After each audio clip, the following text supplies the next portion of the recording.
Lick it up, baby, lick it up. This is just how I start every interview I do. There are so many quotable lines from Heathers. This is an American high school classic. Daniel Waters, you are the screenwriter of Heathers. Thank you for being here today. Thanks for having me. I can't believe you brought "Lick It Up." That's great. Is that a deeper cut? It's well, no, because people love that line for some reason, and that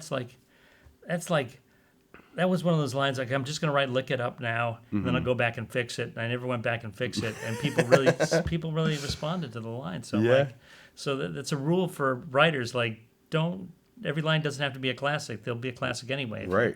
Yeah, let some happy accidents unfold. Absolutely. Basically. Let's go back to the very beginning. What can you tell us about the very genesis of Heathers? This was a spec script, right? Yes, it was a spec script. I moved down to LA.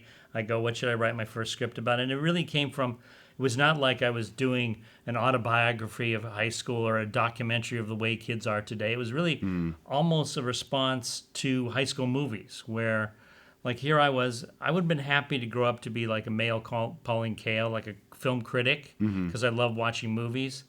But then, there just seems to be so many teen films that, like, and I adored John Hughes. I like those movies, Breakfast Club, Pretty in Pink.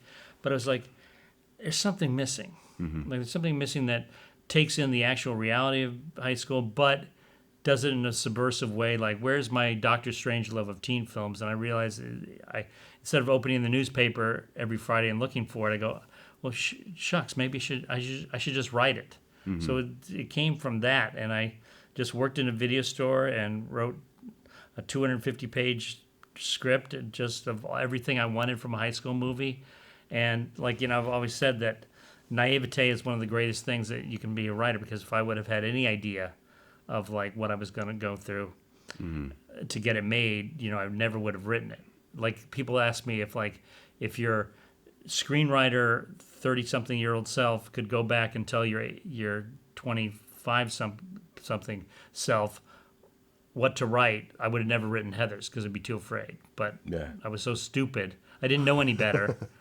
So I wrote Heathers. Now I only know worse. Yeah, it always felt like a darker twist on the John Hughes teen comedy. So that was very much the intent. Yeah, I like these movies. We just maybe need a little more murder in them. Yeah, exactly, or just a dark underbelly. Dark underbelly. And it was also like there was a lot of, and we don't have as many after-school specials now, but we do still have earnest kind of movies about the teen experience, and I wanted something against that. Like, I mean, people say things like, when to high schoolers, like, don't worry, everything's gonna be okay. It gets better. I think they needed a movie like Heathers to say, no, you're right. Heathers, high school is a terrifying hellscape.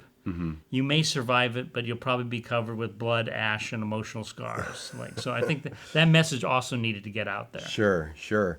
Well, you said it was more of a reaction to the genre. Were there specific elements that you pulled from your high school experience in the writing? Yeah. Certainly, like, I was a nerd in high school, but I was the king of the nerds. I was like the one that they bring to the United Nations meetings, So, and I had a column in the old school newspaper, so I had like kind of an overview. I was treated as the writer already in high school, like the class writer. I was voted most unforgettable, which has a double-edged sword. But I did have like kind of an overview of high school, so I knew something. And also my sister went through a lot of stuff. My brother directed Mean Girls, so we both used our sister, who went through. She claims she's a Veronica, but you talk to her and you're like, I'm beginning to doubt it now. I think I have a lot of people come up to me and say they were the Veronica, and I'm like, there's a lot of Veronicas. Yeah. I think a lot of these Veronicas were really Heathers. So she says, like, you'll be like around the Thanksgiving dinner table, and she's saying she's a Veronica, and you and your brother are secretly like, no, she's now she's a cutthroat lawyer. So. Yeah, I don't think Veronica would have been a cutthroat lawyer. She was the one that forged the notes, which Winona does. So, and there was somebody above her making her forge notes. But, like, how many notes do you forge before you become? Yeah. I mean, that's what I like about the Veronica Sawyer character, is that she doesn't start off as like the picked on girl who becomes a Heather. She's already ground running, part of the elite, part of the indicted, like from the get-go. She's like, the good Nazi from the get-go. Right. I had no idea that your brother directed Mean Girls. This completely escaped me in my research, and this is an incredible fact. Well, it's quite a Thanksgiving because he made all the money, But your sister, it sounds like your sister inspired both these movies in a roundabout way. Well, Tina Fey did write Mean Girls, Right, but true. certainly my brother's handling the material had a lot to do with what he knew from my sister. So she gets a lot of credit for this high school gold. Yeah. Well, Heathers is one of those films that I think people are always surprised to find out was written by a man. Do you feel like, just because of its very honest portrayal of teenage friendship in high school, do you feel like you were always pretty tapped into the dynamics of female friendship? I mean, the thing is, it's funny you say that because, I mean, I wouldn't call myself a perfect feminist, but it was almost as a writer I said, once you make a woman a protagonist, it makes it that much more original. It makes it that much more interesting. So it's like almost... Especially in the 80s. Yeah, so it's almost like... in a mercenary way, I go, let's get into because in high school, let's face it, the guys, even when they're popular, they're not that interesting. I always say the guys are checkers and the women are chess. Like when a guy's made popular, it's almost the women allow him to be popular, but it's the women fighting that is much more interesting. So yeah, and even today when people say, oh, we need a strong strong female role, like they end up writing like a man's role that happens to be a woman taking out a team of hitmen on a staircase. Like, right. If you really want to do a strong female character, get into the minutia. But again, like going back, that Heathers is very much an intellectual exercise for me. Like I am going to do the Stanley Kubrick teen film. I'm going to do the teen film, then teen films. And then I have to give a lot of credit to Winona Ryder, Liz Ann Falk, Kim Walker, Shannen Doherty, the actresses, because here I am writing this material, but they invested it with so much blood and emotion. So when I watched them do my dialogue, I was like, hey, this isn't just a smart-ass, would-be pretentious intellectual guy. They're investing it with real emotion. Like, hey, this is pretty good. So I have to give them a lot of credit. Did you ever consider calling it frenemies, or did that term not exist yet? I don't think that term existed. Yeah. I mean, you got to remember, it was over 30 years right. ago. Like, well, let me ask you this. Were there other titles that you workshopped before you landed on Heathers? Oh, I think it was always Heathers. I had a exercise in college where I had to write a short script, and I had basically it involves a girl being burned at the stake at halftime of a high school football game. But the three witches... Like I go, okay, well, one of them's got to be named Heather, and then I go, well, okay, Natalie, like Tiffany, like it would really be better if all three were named Heather. So I had the character of these three witches all named Heather, and so a lot of people like, hey, that little short script you wrote was okay, but I love the idea of three Heathers. So it was almost like Heathers was always the title. The people in marketing, like especially like foreign. Like in other countries, the movie's called, talk about a come down in title, because Heathers was going to play in Europe, but so the title was Fatal Attraction. And that was 88, a year after Fatal Attraction came out. Yes. Oh, wait, no. Did I say Fatal Attraction? You said Fatal Attraction. I'm sorry. It was called Lethal Attraction. So they made a big change on it because they didn't want to get it confused. Yeah, so it was, and then it was like Fatal Attraction meets Lethal Weapon. Yeah, it was. The next one was going to be called Fatal Weapon. So. Did you have Heathers that you went to high school with, and how did they react to this film? I'm actually my high school in South Bend, Indiana, was much more of the amorphous Robert Altman Dazed and Confused kind of like, where there was everybody was too kind of relaxed to actually get into these power plays. But like I said, my sister was like 4 grades younger, and she was really into it. But like I said, I still have the Heathers of the world still come up to me, and at first they didn't like it, but now they see the movie as a badge of honor. But yeah, that's what I mean. What I like about the movie, like nobody comes up to my brother and says, the first time I saw Mean Girls, man, it really me up. But then when I saw it again, I really liked it. Like people, more than any other movie, even ones I didn't write.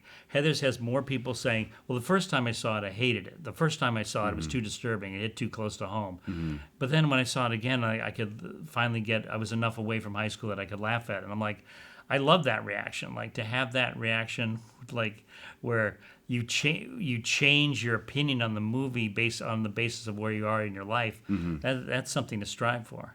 The first draft was 200 pages? Oh, yeah. I love doing 200-page first drafts because I just love to get it all in. Yeah. Yeah, and that was definitely because I had to get everything in. And I'd say the character of Veronica was much more, the first couple murders were an accident, but then there's a lot more murders, and she was totally in on it, kind of like Travis Bickle in Taxi Driver. Her narration got a little dark and weird. And yeah, and I had, I'm sure you may know that I've had a lot of different endings that were much darker. Yeah, the most famous one was he actually blows up the high school, right? Well, she shoots him in the boiler room, and then she reaches to turn up the bomb, and she realizes, well, maybe it might be, and she lets it count off 10 seconds, and the whole place blows up. But then it ends on a good note because it ends in a prom in heaven where the Right. blue liquid that killed Heather Chandler's in a punch bowl, and it's all fun. How close was that ending to actually seeing the light of day? Like, was that the script that you turned into the studio at one No, point? I think I think I turned it in even something darker where she kills JD in the boiler room, then she walks away from the high school, she turns around and she's wearing the bomb. And so she blows herself up to save the sins of the high school. Wow. And that was like, and so it's like, so the studio not unwrongfully said, or not incorrectly said, let's get this straight. You're doing a satire of teenage suicide, and the only person who actually commits suicide is your lead character. So we had to, change it a little bit. And I over the years I've been that happy ending. I was forced to do it, but Right. I think I've since learned that the happy ending's actually been therapeutic for a lot of people, and I know the guys who created the amazing musical that Heathers is based on, they wouldn't have thought of the musical unless it had a happy ending. So, True. Believe me, that musicals turned the movie into a whole new generation. It would have been the most depressing musical ever made Yes. had you pursued that route and they followed. Sometimes when I'm feeling unloved, I'll go on the internet and first I'll look up Daniel Waters underrated, but then I'll go to high school bootlegs of Heathers the Musical, and whether they're bad or good, they put so much passion into the material, and it's so real, and it's just like I always break down crying, usually because I've been drinking too much at midnight and coming to the computer in the first place. But did you guys shoot any alternate endings, or was that the only thing? We did not. You did not. Only my brother knows the great. I told my brother the great ending, and I didn't write it. To me, the perfect ending is Winona. Winona again comes up to the Martha dump truck in the wheelchair and says, "Hey, let's have some fun. Let's rent some new releases." But then Martha dump truck stands up from the wheelchair, stabs Veronica in the stomach, and says, "F you, Heather." And then Veronica is lying, Winona bleeding out her mouth, saying, "My name's not Heather. My name's not Heather. My name's not Heather." Cut to black, Also, probably would not have made it to the musical. Yes, not musical friendly. That's your 11 o'clock number. And you aimed pretty high. You originally wanted Stanley Kubrick to direct this. Yeah, which I don't recommend in terms of realism, but as far as aspirational writing, I recommend it. What would Stanley do is not a bad question to be asking. Sure. But again, it goes back to naivete can be the most powerful thing in the world. We have so many books now of how to write a screenplay in 10 minutes and how to do this and do this, and I think it's people overly use them as a crutch when dream of Stanley Kubrick. Just don't look at the books on how to write a screenplay. Write the best movie that's never been made, never been written. So, so there was a little laughter, and the drop from Stanley Kubrick to Michael Lehmann's pretty dramatic. But obviously, I love the movie and I love Michael, and and for all my highfalutin pretentiousness of what I want to do with the high school genre, there's a lot of goofy silly stuff that I also like. That I Yeah. have a Caddyshack side to me that like I'll build up the movie, but then if I can get a cheap laugh somewhere, I'll do it. I'll do it. And Kubrick probably would have stripped those out. Yes, and he you would- could who knows? You could have had like a Stephen King Kubrick Shining relationship with him. Yeah, after exactly. all that, Where me and Stephen King could have been friends, though. Like complaining about it's like a Rolls Royce stalled in the garage. Like I hear you, Steve. Did you ever get the script to Kubrick? No, I think Winona Ryder had a conversation with him where it said, we wanted you to direct Heathers, and he's probably thinking, what's Heathers? Like, but I mean, After the fact? yeah, way after the fact. Yeah, 'cause she was like, I think she was only 16, yeah, right, when she was it was cast. when she was like, when she had become a star. Right. But Stanley does apparently see like a lot more movies than you think. I know the guy who plays the pianist in Eyes Wide Shut, Todd Field, he had called him up in the middle of the night and said, I really liked you in Gross Anatomy. And I'm like, Stanley Kubrick watched Gross Anatomy? Maybe he did see Heathers. Maybe he did. Yeah, and definitely not out of the realm of possibility. How involved were you in the casting? Well, Winona Ryder loves to tease me because I was on Team Jennifer Connelly. Like I was like, Jennifer Connelly's got to play Veronica, and like I really fought for her. And then the girl from Square Dance, the girl from the tomboy from Lucas, she can't be part of the elite crowd. Like she's not beautiful enough for that. Of course, And of course, Winona's never forgotten it and likes to send me Christmas cards of like, I'm people think I'm good looking. I'm better than Jennifer Connelly. She would have killed your movie, but. How tough was it to get actors to sign on to material that was so dark? Yeah. It was not like we were ever going to get a big star. Yeah. Who was a big star? Like I think it was I think it's always great when certainly for a lower budget movie like that's doing something different. Why not? Like I think sometimes when a star does a dark material, like it just pisses everybody off. Like pisses off the fans and everybody. So I think I love the fact that the cast was mostly not known and so we got to pick the people who did the best readings, which was fantastic. There were all sorts of big names that are mentioned in this movie's lore that, maybe went up for it or were considered. Do you remember Brad Pitt auditioning for this? Oh, well, it wasn't even an audition. Yeah, you've blown the punchline, but it is a great story of like, we did a reading of the script and we asked one of our actress friends who was going to read one of the roles, said, we can't find anybody for JD. Can you bring somebody from your acting class? So this pimply, laconic, good-looking still, guy Missouriite with a drawl, a laconic drawl. He was like, and he did the JD role. He was all right. He was like, he came up to me afterwards like, hey man, I know I'm not anybody, but for what it's worth, that's brilliant. And so for some reason, I told my brother that line and it became like a running gag between. I know I'm not anybody, but for what it's worth, it's brilliant. So years later, Brad Pitt meets Michael Lehman on something and said, well, Lehman's like, it's good to finally meet you. And Brad Pitt goes, well, we've met before. Don't you remember? I did the reading for Heathers. And Lehman still got the tapes. So he sent me you go back and like, and this is Brad. He'll be doing JD. And like, and it's Brad Pitt reading JD. And like immediately called my brother and like, dude, you're not going to believe this stuff. For what it's worth, it's brilliant guy. I know I'm not anybody. For what it's brilliant guy. Is Brad Pitt. So you had the audio tapes for those? Yes, we have the audio tapes. That's amazing. Did you ever release them? Play them on dates. He's my wingman. Jim Carrey, Johnny Depp, other names, were they involved in any No, point? Johnny Depp only came in Winona Ryder's sphere. Okay. To later, but we had a lot of actresses. Like the best story was Heather Graham really did an amazing. She hadn't really done anything before, but she came in and did. She was only 17. She came in and did an amazing reading of Heather Chandler, and we were going to give her the part, and then her parents read the script, and they said this was written by Satan. The script, I mean, which happened to be true, but it was still like quite a shock. Yeah. And then which I always love, like by denying her to taking the part in Heathers, when she turned over 18, she did Boogie Nights instead. So like parents out there, a little bit of a response, I think. Let your children do dark comedies before they do something much worse, before they play porn stars. Right. I think Drew Barrymore was up for one of the roles too, right? No, boy, No. this sounds sad. This sounds fun. No. Okay. This sounds fun. I like. Yeah. I like Yeah. I this mean, lore.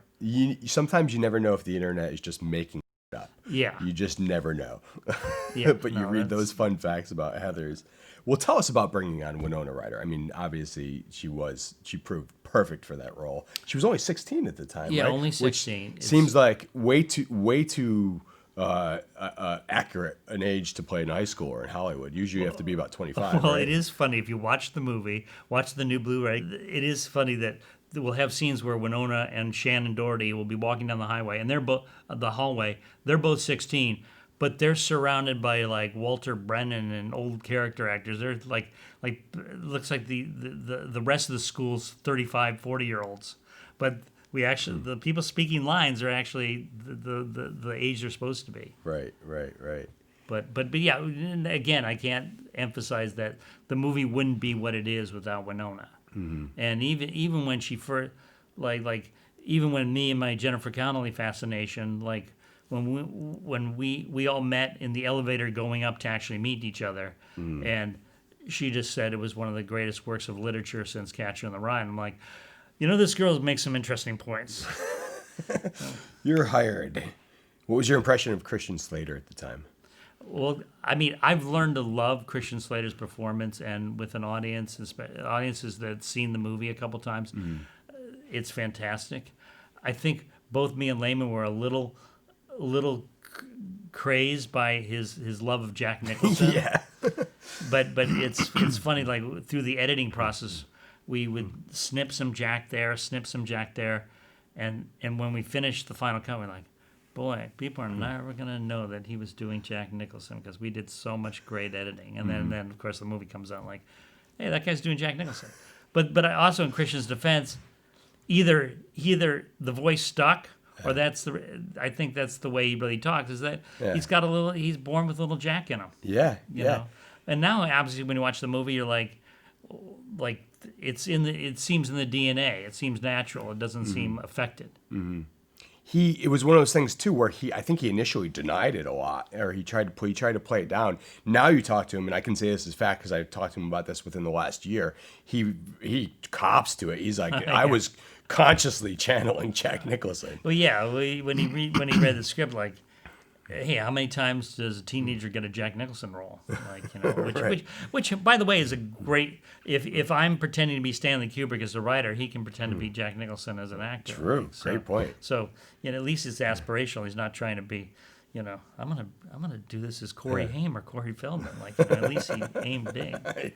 He aimed as high as you could aim. Yeah. Yes, like Kubrick. That's a great point. What is Shannen Doherty's relationship with the film these days? I know initially it was a little messy. It was a little wobbly at the start. I mean, we had a cast and crew screening where she kind of famously came out of the cast and screening, and I was there in the hallway when she said, "Nobody told me it was a comedy."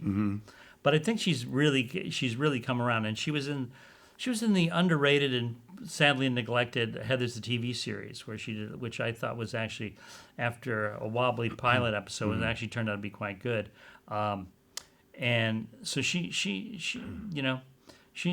definitely getting it now, and I think she's been very eloquent talking about it, and again, it's not just the people who saw the movie, it's the people who are actually acting in the movie. That I love the fact that their first impression can be different than their third impression, that it is a movie that changes over time.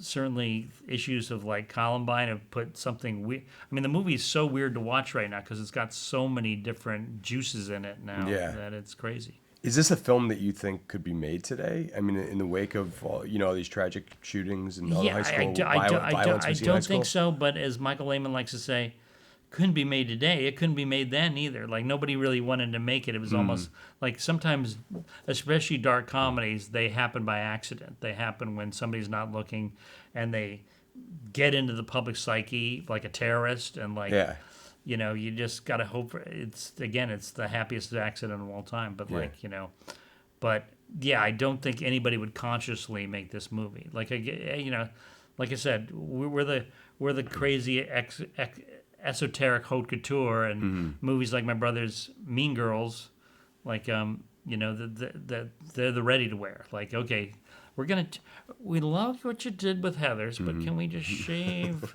all that? All the murder. Yeah, I was angry that Mean Girls the musical was making more money than the universally more acclaimed Heathers the musical, and I'm like, a friend pointed out, yeah. That's the musical that doesn't kill people in it, right? So you just gotta like, yeah. You're never gonna be that popular, which I like. I like, my brother and I have different philosophies. Like, he wants to make sure, he loves those big test screenings. He loves to make sure everybody's happy. I'm like, it's not fun if everyone's having a good time. Like, you want a good 25% to be offended, outraged by your material. Right. And you said it couldn't have been made then. It could have probably couldn't have been made now. The difference is then it didn't have to deal with the barrage of social media critiques of inevitable think pieces on the internet that this would have spawned. Yes, well, it's still spawning them, so which is is good. But that's part of the weather now. Yeah, but like there was a poor millennial chap who did an article of like, millennials don't like Heathers because we don't like being offended, and then. Like, I bookmarked the comment section. Another thing I look at midnight, because the comment section of this article was just so. It was people of every age group, millennials and even younger, defending the movie, and it all brings back to the point of like, I believe in secret handshake cinema. I believe in movies that are going to outrage people, but it makes the people who love them even more. Like, people always come up to me and like say. Like, Heathers is the movie that got me through high school. It's the movie where I found my best friends because I heard somebody quoting it and I became friends with them. My favorite story was a double date that went disastrously, where the two people, opposing couples, started talking about how much they hated Heathers. So the other two broke up with them and started going out with each other immediately. Like, that, to me, that's the perfect reaction to a movie that can break up two couples and bring them together in hatred and love. What a source of pride. Yes. By the way, I your honesty on what you look at on the internet is so refreshing because everybody does that and nobody admits to it. This wasn't a film, obviously, that was a big hit when it first came out. It is the ultimate cult classic, right? What was it like to sort of, when the film came out, to sort of, and you guys obviously dealt with some blowback in terms of the themes dealing with suicide and whatnot. What was it like to deal with the blowback you got in the film originally, and also it not being a huge hit, and then positively watching it turn into the sort of beloved film that it's become? Yeah, I mean, like, when it came out, it wasn't making boffo box office, like it wasn't number one, like, but the people, like, from off the bat, the people who loved it really loved it. So I was like, here I am. I was working in a video store, like, look at people doing amazing, eloquent reviews of my movie. Like, who's complaining? I have a crappy deal anyway. I was going to make any money off this thing, but like, so to me it was like I remember mostly the good stuff. And people always ask, well, did you have any idea 30 years from now you'd still be talking about it and still, and I'm like, and most of like the cast and Michael Lehman are like, of course not, we had no idea. I'm like, why do you think I wrote it? Like, I wrote a Stanley Kubrick teen film. I wanted the people to be talking about this. I want it on my I want it on my tombstone. I want people are gonna, if I didn't do my job right, people have to be talking about this for the next 50 years. And so far, so good. I think that's what every writer hopes when they write something, right? I don't understand people who don't at least aspire to that. Yeah. But yeah. So I like. I like the reaction even when it is negative. Like, I still have a photographic memory of the negative reviews. Like, my favorite one was Daniel Waters' dialogue is so arch you could build a second high school on top of it. Like, oh. God, it's sharpening those knives right there. It's like there was almost a sequel to this. You wrote a sequel. What's the deal there? I mean, Winona Ryder, like made the. She's been promising a sequel. I'm a big believer in non-sequels. Like just like The Matrix and Back to the Future had open endings, but they were perfect open endings. The endings could live in your imagination. The sequels I thought were terrible for the movies, and like. Heathers is what I got. Like, people say, why haven't you written anything as good as Heathers? Like, hey, at least I got Heathers. Don't make me do a sequel. Don't make me do the terrible Yeah. sequel that makes you look down on the original. Let's keep it. But Winona was always about doing a sequel, and like, I think she still talks about it. Can I be a teacher in a high school, and we can have some active shooter humor? Like, can we do this? Like, but I did pitch just to get her off my back. I pitched her this one thing. I pitched her Veronica Sawyer going to Washington and working with a kind of a Hillary Clinton type before there was a Hillary Clinton of around the time there was Hillary Clinton, Senator Heather that was going to be played by Meryl Streep, and I just knew it was going to end with the assassination of the president being a good thing, but I kind of threw that out to her, and she's like, she ended up doing a movie with Meryl Streep, and she said, I've talked to Meryl, she's in. The House of Saints. I Yeah, think the it was House of called. Spirits, The House of yes. Spirits. Thank you. Yes, and I've talked to Meryl, she's in. So it's like, thank God. Well, But you never wrote the screenplay. I never wrote the screenplay. It was purely conceptual. Purely conceptual. Yeah. Yes. But you got Meryl Streep to agree to be in it. But and you did not make it. I got Ryder and Streep attached, but I forgot to write it. Where are you standing now on that conversation? Yeah, I'm still against it from intellectual, but like somebody says we're going to pay $1 million, write the script. Like, all right, maybe I'll do it. People are always coming up to me like, you got to do a movie called Jennifer's, a movie called Ashley's. Like, if I wanted to do a movie called Ashley's, I probably would have done it already. Yeah. But in terms of Heather's too, so you're saying there's a chance. Yes, in that perfect Jim Carrey line reading, I will. Yes.